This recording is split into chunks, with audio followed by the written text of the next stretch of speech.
Hi viewers, కవిత బాలాజీ అండి. నమస్తే. ఇప్పుడు నేను మీకు ఇంతకు ముందు వీడియోలో చూపించాను ఎట్లాగా కందిపప్పుని సాఫ్ట్గా మనము ఉడకబెట్టుకోవచ్చు అని చెప్పి టిప్స్. అయితే ఇప్పుడు నేను మనకి మామూలు పప్పు అంటారు చూడండి, పుల్లపప్పు అని చెప్పి, అది సింపుల్గా ఎట్లా చేసుకోవాలో మీకు చూపిస్తాను. ఇదేమో పొటాటో మ్యాషర్ అనమాట. అది తీసుకుని మనం మూత తీయగానే కుక్కరు చల్లగా అయిన తర్వాత మనం ఇట్లాగా పప్పుని చెక్కబద్ద మ్యాష్ చేసుకోవాలి. చెక్కబద్ద మ్యాష్ చేసుకుంటే ఆ రుచి వేరండి. మీరు కొంచెం మెత్తగా ఉంటే మెత్తగా కూడా మ్యాష్ చేసుకోవచ్చు, అది మీ ఇష్టం. ఇట్లాగా పొటాటో మ్యాషర్తో ఈజీగా మ్యాష్ అయిపోతుంది. పప్పు గుత్తి పెట్టాలని లేదు, ఏదన్నా పెట్టచ్చు. ఇట్లా మ్యాష్ చేసుకోవాలి. మ్యాష్ చేసుకున్న తర్వాత నేనేమో ఈ తొక్కలు తీసేసి నేను ఈ టమాటాను ఉల్లిపాయ నేను చెప్తూ ఉంటాను కదండి, మనకి ఒక ఇట్లా బెండబుల్ ప్యాడ్ ఉండాలని చెప్పి ఇట్లా ఈజీగా వేసుకోవడానికి కటింగ్ ప్యాడ్ అనమాట. బెండబుల్ ప్యాడ్ అయితే ఏమవుతుందంటే బెండ్ చేసి ఈజీగా వేసేసుకోవచ్చు మనం. మీరు బెండబుల్ ప్యాడ్సే కొనుక్కోండి. ఈజీగా ఉంటే వాషింగ్కి డిస్పోజల్ కాదు, మన వాడుకోవడానికి అన్నిటికీ చాలా ఈజీగా ఉంటాయి అన్నమాట. ఇట్లా వేసేసుకోవచ్చు, డైరెక్ట్గా దీంట్లో వేసేసుకోవచ్చు అండి. ఊరికి మనం వాడ్చి వేసుకోవటం అవన్నీ అనవసరం. ఇక్కడేమో కళాయిలో నూనె పెట్టుకున్నాను అనమాట. ఇప్పుడు చూడండి, నేను దాన్ని వెలిగిస్తాను తాలింపు వేయడానికి. కళాయిలో పెట్టుకున్న నూనెకి నేను తాలింపు వేయడానికి వెలిగించుకున్నాను అండి. వెలిగించుకొని ఇప్పుడు ఏం చేస్తానంటే దాంట్లో తాలింపు గింజలు వేస్తాను అనమాట. చూడండి, నేను ఇంకా ఈ కుక్కర్ స్టవ్ వెలిగించలేదు. ఇట్లాగా జీలకర్ర, ఆవాలు, మెంతులు మీకు ఏగా ఉంటే వేసుకోవచ్చు. నేనేమో జీలకర్ర, సోంపు వేస్తున్నాను. సోంపు నేను బాగా అన్నిట్లో వాడుతూ ఉంటాను అండి, నాకు అలవాటు. డైజెషన్కి చాలా మంచిది కదా. ఉట్టి ఇస్తే పిల్లలు తినరు కాబట్టి మనం ఇట్లా కూరలు వేస్తే వాళ్ళ కళ్ళకు కూడా కనపడదు, బొమ్మని తినేస్తారండి. సారీ. ఇట్లాగా మనం ఇవన్నీ వేసుకోవచ్చు. నేను ఇప్పుడు మీకు ఇవి తీస్తున్నాను ఏంటంటే, అదే నేను ఒక చేత్తో వీడియో తీస్తే ఇంకొక చేత్తో ఇవన్నీ పనులు చేస్తాను. ఎప్పుడు కానీ ఇవన్నీ మనము ఇలా జల్లే వాటర్లో పెట్టుకుంటే తగు మాత్రంగా పడతాయి. చూసారు, నేను కళాయిలో వేసేసాను. కావాల్సినన్ని ఆవాలు, ఆ తర్వాత ఉప్పు అండి. ఉప్పు మీకు చెప్పాను కదా, ఎప్పుడు చెప్తూ ఉంటాను కదా, గళ్ళుప్పు ఇట్లాగా కొట్టి పెట్టుకోండి, అదే వాడండి, మంచిది. ఇట్లాగా గళ్ళుప్పు వేస్తానండి, కొట్టి పెట్టుకుంది. తాలింపులోనే వేసేసుకోవచ్చు, ఏం కాదు. తర్వాత మీరు పసుపు కూడా జల్లుకోవచ్చు. దాంట్లోనే మీరు పసుపు ఎప్పుడు కొట్టి పెట్టుకోండి. పసుపు మీరు కొట్టి పెట్టుకోవాలి. మీరు ఇప్పుడు ఈ సాంబార్ కాదు కాబట్టి సాంబార్ పౌడర్ వేయనక్కర్లేదు. తర్వాత ధనియాలండి. ధనియాలు మీకు చెప్తూ ఉంటాను కదా, మీరు ఎప్పుడు ధనియాల పౌడర్ కొట్టి పెట్టుకోవాలి ఇంట్లో. ఒక చేత్తు చేస్తూ నేను ఇట్లా వేస్తున్నాను, కొంచెం ఇబ్బందిగానే ఉంది, కానీ కొంచెం పచ్చివాసన పోయేలాగా దానిలో వేస్తారంటే తాలింపు రెడీ అయిపోతుంది.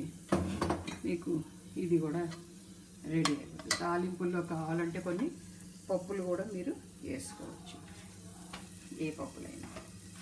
ఇంకోటి మీకు టిప్ చూపిస్తానండి నేను, ఏంటంటే మన కరివేపాకు అనమాట. చూసారా, కరివేపాకుని ఇట్లాంటి డబ్బా ఉంటుంది అనమాట. ఇది మన దీనికి దొరుకుతుంది, దాన్ని ఏమంటారు, దాన్ని గార్లిక్కి దొరుకుతుంది. దాన్ని మీరు దాంట్లో ఇవన్నీ రెబ్బలు తీసేసి మన కరివేపాకు, పుదీనా అన్నీ పెట్టేసుకోవచ్చు. ఎండదు, ఇంకా పచ్చిగానే ఉంటుంది, పాడవదు, మంచిగా ఉంటుందండి. చాలా రోజులు ఉంటుంది, నెల రోజులన్నా ఉంటుంది ఇట్లా పచ్చిగా. మీరు ఇట్లా ఒక టిప్ అనమాట ఇది. చూసారా, అది హోల్స్తో ఉంటుంది డబ్బా. ఇక్కడ చెన్నైలో అమ్ముతారు, మీకు కూడా అమ్ముతారు అనుకుంటాను, ఏ ఊర్లో అయినా. చూసారా, హోల్స్తో ఉంటుంది డబ్బా. ఫ్రిడ్జ్లో కూడా వేసుకోవటమే.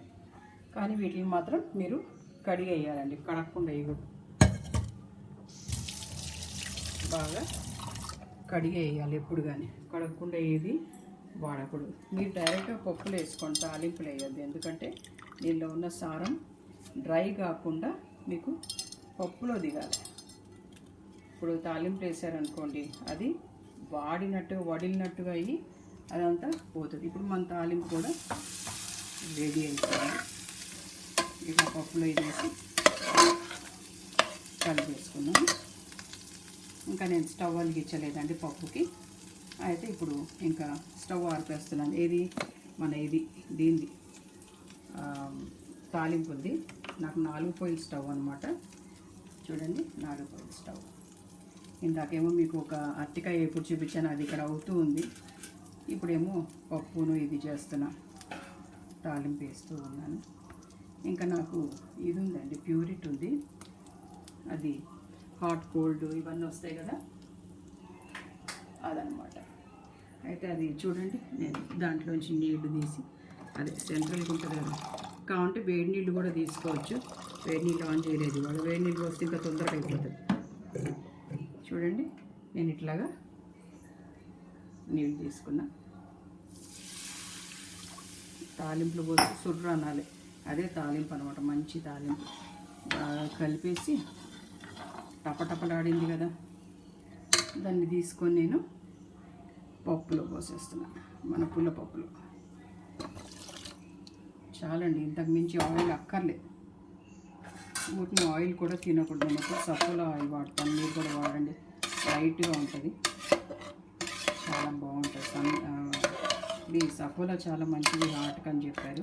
చూసారా మన పప్పు ఎంత కలర్ఫుల్గా ఉందో. ఇప్పుడు మనం దీంట్లో కారం వేయటము ఇంకా పులుపు వేయటం తర్వాయండి. అయితే కారము డైరెక్ట్గా దీంట్లో జల్లుకుంటున్నాను, ఎందుకంటే ఆ కారంది ఒక మంచి ఇది వస్తుంది ఫ్లేవర్. అది మీరు తాలింపు వేసారనుకోండి, ఎప్పుడు కానీ కారం కొంచెమే వేయాలండి, ఎక్కువ తినకూడదు, మంచిది కాదు. ఉప్పు కారాలు ఇవన్నీ డైరెక్ట్గా తాలింపు వేసారనుకోండి, మాడినట్టుగా అవుతుంది. కారం ఫ్లేవర్ అనేది మీకు రాదు. ఇంకా నేను చింతపండు ఇది చేశాను, ఏమంటారు, ఇక్కడ పెట్టాను అనమాట. ఫ్రిడ్జ్లోంచి తీసి ఇక్కడ పెట్టాను. దీన్ని నేను ఏం చేస్తానంటే, ఒక్క నిమిషం మీకు చూపిస్తాను. మీరు పప్పు చూస్తూ ఉండండి, నేను దీన్ని ఓపెన్ చేస్తాను. లెడ్ బాగా పలుపులాగా చింతపండు ఇదంతా గుజ్జు తీసేసి నేను రెడీ చేసి పెట్టుకున్నా, so that it be easy for me అనమాట. చూసారా, గుజ్జు తీసి పెట్టుకున్నాను టిఫిన్ డబ్బాలో వేసి. దాన్ని మీరు దీంట్లో వేసేసుకొని ఇంకొద్దిగా మిగిలింది దీన్ని మనం ప్యూరిట్ కింద పెట్టుకొని చేద్దాం. ఒక్క నిమిషం అండి. ఇప్పుడు చూసారా, దీన్ని కొద్దిగా నేను కలిపేసి, కొద్దిగా అంటుకున్నది కదా, అది కూడా పోసేస్తాను. ఇప్పుడు మీకు క్లియర్గా కనపడుతుంది చూడండి. ఇవన్నీ వేసి కలిపేసి నేను స్టవ్ వెలిగించేస్తాను. మీకు కావాలంటే ఎల్లిపాయ దంచి వేసుకోవచ్చు, లేదంటే లేదు. ఎల్లిపాయని దంచి వేయాలంటే ఎక్కువ వేసారంటే అది మీకు సరిగ్గా ఫ్లేవర్ దిగదు. ఇప్పుడు నేను స్టవ్ వెలిగించేస్తాను. ఇది చాలా పెద్ద స్టవ్ అండి. చూసారా మంట ఎంత పెద్దగా ఉందో, చూసారా. అయితే ఇది నేను చక్కగా కలిపేస్తున్నాను. ఇది మరగగానే మనం ఉప్పు కారాలు చూసుకుని ఆఫ్ చేసేసుకున్నామంటే అయిపోతుంది. తర్వాత గట్టి వేసుకొని పోసుకొని వేడి అన్నంలో తినేయచ్చు అనమాట. నేను మీకు ఒక వీడియోలో ఇది చూపించాను, ఏమంటారు, అరటికాయ ఇప్పుడు చూపించాను. అది ఇంకా ఏమిటూ ఉందో పక్కన అయిపోయింది బాగా. అరటికాయ ఉడికిందా లేదా, ముక్కు ఉడికిందా లేదా అని చూడడానికి ఇట్లా అని కట్ చేసి ఉడుకుతారు. ఇది చూసారు డ్రైగా ఎంత బ్యూటిఫుల్గా వచ్చింది. అరటికాయ ఇప్పుడు ఆరిపోయచ్చు. ఇంకా ఇది ఎట్లా అంటే సన్నగా ముక్కలు కోసుకొని ఉల్లిపాయలు అరటికాయలు కోసుకొని మళ్ళీ రిపీట్ చేస్తున్నానండి. ఉప్పు కారము గరం మసాలా ఏది కావాలంటే అది వేసుకొని మనం పసుపు ఇవన్నీ వేసేసుకొని ధనియాల పొడి కంపల్సరీ అన్నిట్లో ధనియాల పొడి వేసుకుని చక్కగా ఏం చేయొచ్చు అంటే మనము అరటికాయ ఎప్పుడు చేసుకోవచ్చు. చూసారా, మీకు నచ్చింది అనుకుంటా అండి. దీని ఇంకా